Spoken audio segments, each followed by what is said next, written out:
Good morning, students. Today we will discuss about the judicial accountability. This is the last topic of your Indian judicial system subject. So let us have a look.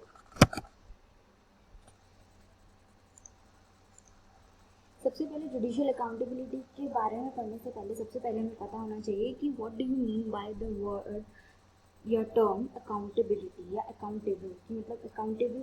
यहाँ पर जब हम बात कर रहे हैं judicial अगर accountability हम पढ़ रहे हैं तो सबसे पहले हमें ये पता होना चाहिए कि what is the meaning of accountability.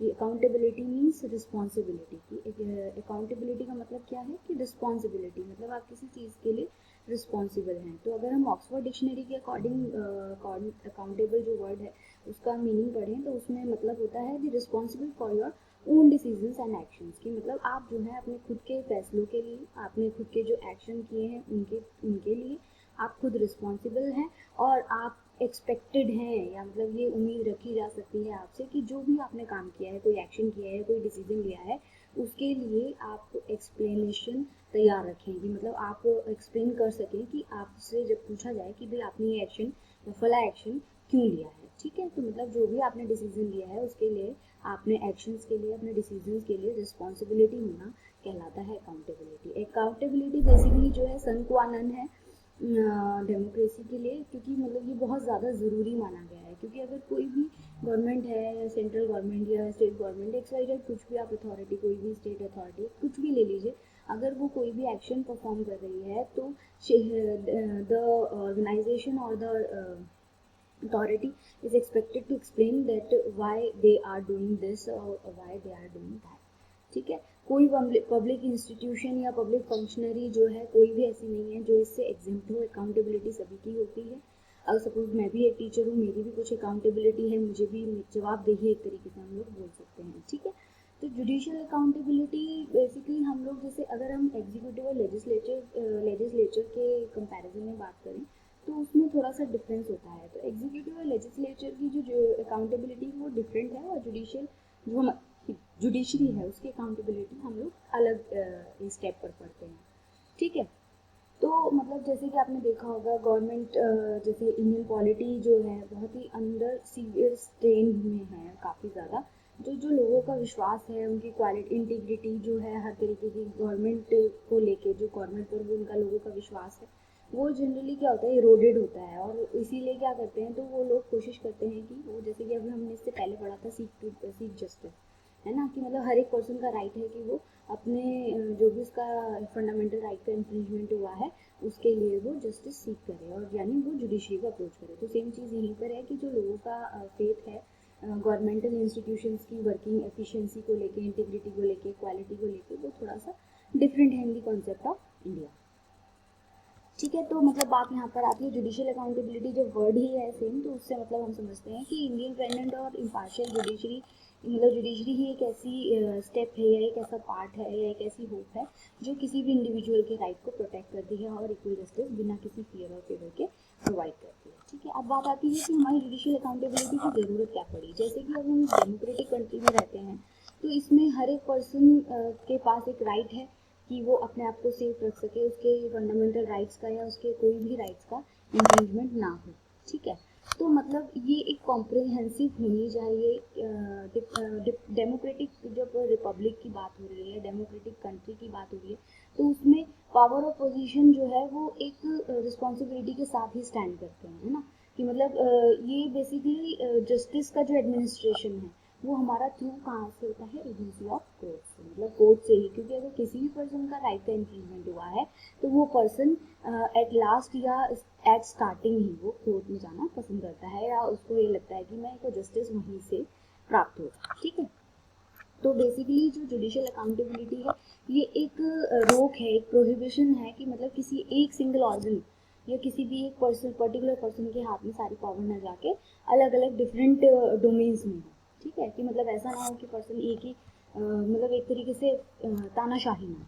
ठीक है, तो इसी के लिए यहाँ पर एक कोड भी दिया गया है, all power is a trust that we are accountable for its exercise, that from the people and for the people all springs and all must exist। ठीक है, अब बात आती है कॉन्सेप्ट की। तो जुडिशियल कॉन्सेप्ट जो अकाउंटेबिलिटी का जो कॉन्सेप्ट है वो ऐसा नहीं है जैसे हमने फर्स्ट उसमें भी पढ़ा था कि एग्जीक्यूटिव और लेजिस्लेचर की अगर हम अकाउंटेबिलिटी की बात करते हैं वो जुडिशियल अकाउंटेबिलिटी से डिफरेंट होता है, ठीक है। तो वो क्यों होता है, क्योंकि इंडिपेंडेंस और इम्पार्शियलिटी जो है जुडिशियल ऑर्गन की वो हर दूसरी एजेंसी से डिफरेंट है। अब जैसे कि हम बात करते हैं, हम लोग एक गवर्नमेंट का या 3 वे जो डिवीजन हम लोग पावर हम लोग शुरू से पढ़ते आए हैं, 3 तरीके की वो पावर जो हमारा डिवीजन होता है पावर्स का, किसमें होता है एग्जीक्यूटिव, लेजिस्लेचर और जुडिशरी। जैसे कि एग्जीक्यूटिव कंट्रोल करता है स्टीयरिंग व्हील, जैसे गाड़ी का स्टेयर होता है कि हमें किस दिशा में जाना है, it decides which way we contribute to, ठीक है। लेजिस्लेचर क्या करता है, फ्यूल सप्लाई, कि उसमें क्या चीज़ों की ज़रूरत हो रही है ना, जैसे हमारी गाड़ी में पेट्रोल का काम करता है, तो ऐसे ही हमारी कंट्री में लेजिस्लेचर जो है पेट्रोल की तरह काम करता है। और जजेस कौन होते हैं, कंट्रोल्स की ब्रेक, वो ब्रेक अगर उसको लगता है कि कहीं पर स्पीड ज़्यादा हो रही है या कहीं पर रेड लाइट का प्रॉब्लम है या कुछ भी है इशू, तो वो वहाँ पर थोड़ा सा स्टॉप ले सके, ब्रेक ले सके, ठीक है। तो जजेस को हमने कॉन्स्टिट्यूशन का गार्जियंस भी माना है। और बहुत एक रियल सेंस में जुडिशियल अकाउंटेबिलिटी एक डिफरेंट कॉन्सेप्ट है from the ministers, legislators and public servants accountability, ठीक है। इसका मतलब ये नहीं है कि but to be fair this does not mean that जजेस शुड नॉट बी अकाउंटेबल। ऐसा नहीं है कि अगर उनसे उनका डिफरेंट है तो वो अकाउंटेबल नहीं है, अकाउंटेबल वो है बट इन अ डिफरेंट। अब बात आती है हमारी जुडिशियल अकाउंटेबिलिटी की काम कैसे करती है। जुडिशियल जो जुडिशरी है उसकी अगर हम अकाउंटेबिलिटी या रिस्पॉन्सिबिलिटी की बात करें तो उसको हमने 3 भागों में बांटा है। सबसे पहला आता है अकाउंटेबिलिटी फॉर पर्सनल कंडक्ट, दूसरा आता है द पर्सनल डिसीजन मेकिंग, और फिर आता है accountability of judiciary as a whole.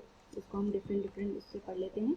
सबसे पहले आता है accountability for personal conduct. Personal conduct के लिए जब अकाउंटेबिलिटी की हम बात करते हैं तो इसमें क्या है, जज को ज़रूरत होती है कि वो अपने आप को अपडेट रखे, केवल लॉ के चेंजेस से नहीं बल्कि जो जुडिशियल एथिक्स हैं उनसे भी रिलेटेड, ठीक है। जुडिशरी का जो ट्रांसफॉर्मेशन है वो एडवांस होना चाहिए और बिना किसी इंटरफेरेंस के प्रिंसिपल ऑफ जुडिशियल इंडिपेंडेंस के साथ वो काम में आना चाहिए। मतलब transformation means promotion of a culture, मतलब एक कोई अगर नई डिफरेंट कोई चीज़ कल्चर में आ रही है जुडिशियल अकाउंटेबिलिटी पे, ठीक है। It should not occur too often when जजेस आर सिलेक्टेड प्रॉपर्ली। ये जो है मतलब it should not occur too often when judges are selected properly that they turn out to be drunkards, fraudsters, high profile misbehaviors। मतलब ऐसा नहीं कि ये ड्रंकार्ड्स हो गए, फ्रॉड वाले जो लोग हैं, फ्रॉड करते हैं जो वो लोग हो गए, हाई प्रोफाइल मिसबिहेवियर्स। मतलब प्रॉपर ये जो है ना, ऐसा नहीं होना है कि जब जजेस जो है सिलेक्टेड हो रहे हैं कि मतलब वो इस तरीके से सिलेक्टेड हो रहे हैं कि उनको उनकी मर्जी से कुछ भी करने दिया जा रहा है, ठीक है। अगर वो ऐसा करते भी हैं तो एक मशीनरी होनी चाहिए जिससे कि वो अंडर डिसिप्लिन हो। 2 कन्फ्लिक्टिंग प्रिंसिपल्स भी इसमें इन्वॉल्व हैं, जैसे कि पहले है कि जजेस must not be seen above the law. उनको जो है हम लॉ के ऊपर नहीं दे सकते, बस ये है कि law is the supreme power और उसको जजेस अपने हिसाब से चलाते हैं या उसको उसके अकॉर्डिंग एग्जीक्यूट करते हैं। और दूसरा क्या है कि judiciary as a whole should not be brought into disrepute by the misbehaviour. और किसी भी मिसबिहेवियर की कोई भी अगर मेंबर है जुडिशरी उसका, तो उसके मिसबिहेव से वो उसको कहीं डिसरिप्यूट नहीं होना चाहिए, उसकी डिग्निटी को हर्ट नहीं होना चाहिए, ठीक। फिर आती है सेकंड पॉइंट हमारा डिसीजनल अकाउंटेबिलिटी, कि मतलब जजेस को जो है फोर्स नहीं किया जाना चाहिए कि वो रिजाइन करें क्योंकि वो एक डिसीजन बना रहे हैं जो गलत है, ठीक है। इस तरीके का नहीं, वो एक सुप्रीम सोवरेन अथॉरिटी है, वो उसकी मर्जी जो उसको सही लगता है वो कर सकता है। This is the fundamental aspect of judicial independence. और एक जनरल और नेसेसरी कन्फ्लिक्ट भी आता है इसमें, 2 प्रिंसिपल जुडिशियल इंडिपेंडेंस में और जुडिशियल अकाउंटेबिलिटी में, लेकिन ये जो है ब्रॉडली एक्सेप्टेड है बाय द जजेस जो अपने डिसीजंस बनाते हैं विदाउट फियर और फेवर, ठीक है।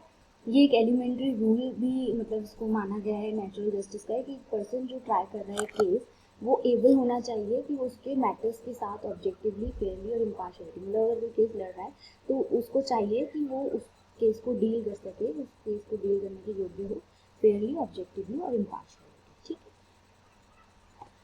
अब आता है जुडिशियल इंडिपेंडेंस, मतलब इन शॉर्ट कहने का मतलब है कि वो फेयर होना चाहिए और इम्पार्शियल होना चाहिए।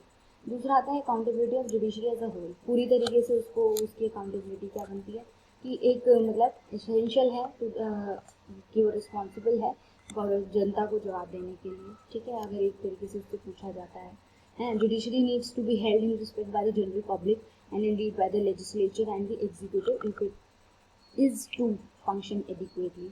और जो मेजर ड्यूटी, जो मेजर पार्ट है, जो मेजर ड्यूटी है उनकी जुडिशरी की, है ना, कि जिससे कि वो अकाउंटेबल होगा, क्या होगा, टू अकाउंट की मतलब उसको रिस्पॉन्सिबल होना होगा अपने हर एक एक्शन के लिए और वो होना होगा भी नहीं, बल्कि इनफैक्ट वो है। ठीक, अब आते हैं हमारे कुछ कंडक्ट्स हैं, कुछ ऐसे कोड हैं जिससे हमारी एक पर्टिकुलर चीज़ फॉरवर्ड हो सकती है, एग्जीक्यूट हो सकती है। तो मतलब जजेस के लिए इन्होंने एक कोड ऑफ कंडक्ट भी हमने मतलब हम लोग पढ़ सकते हैं, हमारे जैसे इंडिया में भी है कि सबसे पहले क्या चीज़ है, judicial decision to be honest, कि जो भी जुडिशियल डिसीजन दिया जा रहा है वो सच्चा होना चाहिए, फेयर होना चाहिए और इम्पार्शियल होना चाहिए। ऐसा नहीं है कि लग रहा है कि कोई बंदा पावर में है और उसके फेवर में हमने कोई चीज़, तो मतलब फेयरनेस, ऑनेस्टी और न्यूट्रलिटी पर कोई भी डिसीजन जो है बेस्ड होना चाहिए। No man can be a जज इन हिज वन कोज, अपने अपने फेवर में, जैसे सपोज मेरा कोई केस है, मैं अपने केस में जज नहीं हो सकती। तो ये बेसिक तो एक एथिक है, मतलब एक प्रिंसिपल माना गया है कोड ऑफ एथिक्स में कि नो मैन कैन बी जज in his one cause.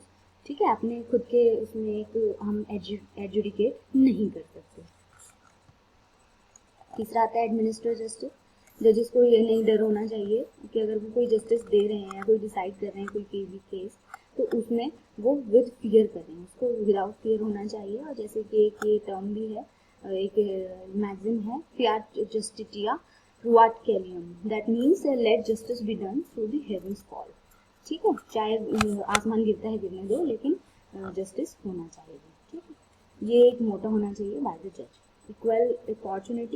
Equal opportunity होनी चाहिए कि मतलब जो डिस्प्यूट की जो पार्टीज हैं उनको इक्वली ट्रीट किया जाना चाहिए। ऐसा नहीं कि एक पार्टी की आप बात सुन रहे हैं और एक की नहीं, जैसे कि आपने एक ऑडियो वाल पार्टनर में सुना हुआ कि राइट ऑफ हियरिंग होता है दोनों पार्टीज के लिए। ठीक है, तो उस पर बेस होना चाहिए कोड ऑफ कंडक्ट। मेंटेनेंस होना चाहिए एक डिस्टेंस का रिलेटिव से, जैसे कि आजकल आप देख रहे हैं कोविड की वजह से हम लोग सोशल डिस्टेंसिंग अपना रहे हैं, तो ऐसे ही एक कोड ऑफ कंडक्ट की अगर हम जजेस के लिए बात करें तो जजेस के जो रिलेटिव्स हैं या जो मतलब एक प्रोफेशन में आपको फैमिली लाइफ नहीं डालना है। ठीक है, मतलब एक डिस्टेंस मेंटेन करना है। एक दूसरी चीज़ आती है too much of activity and participation in social function. Social functions में भी आपको थोड़ा सा चीज़ें अवॉइड करनी है। If you are